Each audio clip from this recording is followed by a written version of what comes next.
Good day everyone, welcome to my channel. In this tutorial video guys, we will create leap year in JavaScript programming language. Before we continue, I would like to say thank you so much to all my viewers, silent viewers, and supporters in my channel. Thank you for watching my videos.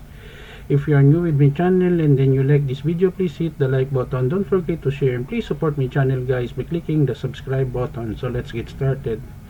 We will just walk through now on how the code works. I will put a link in the video description where you can download the complete source code for free.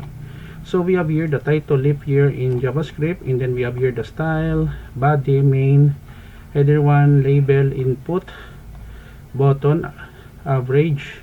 So here the title header 1 leap year in JavaScript, and then we are asking the user to give a year, and then we have a button here. Now the most important part of the code is here, no?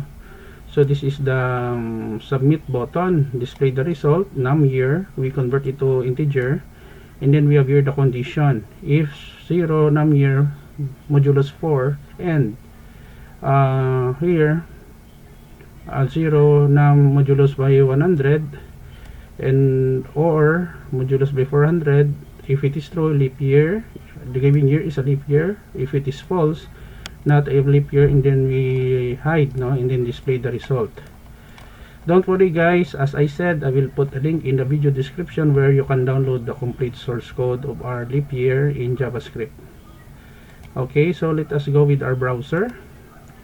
Okay, so give a year, let's say 1998. Click submit. 1998 is not a leap year. Year 1992, submit. 1992 is a leap year. 2000, the year 2000 is a leap year. 2001, submit. 2001 is not a leap year. Year 2020, 2020 is a leap year. And then we have a reset button, it will reset here. 2022 is not a leap year. Last example, 2010, not a leap year. 2008, 2008 is a leap year.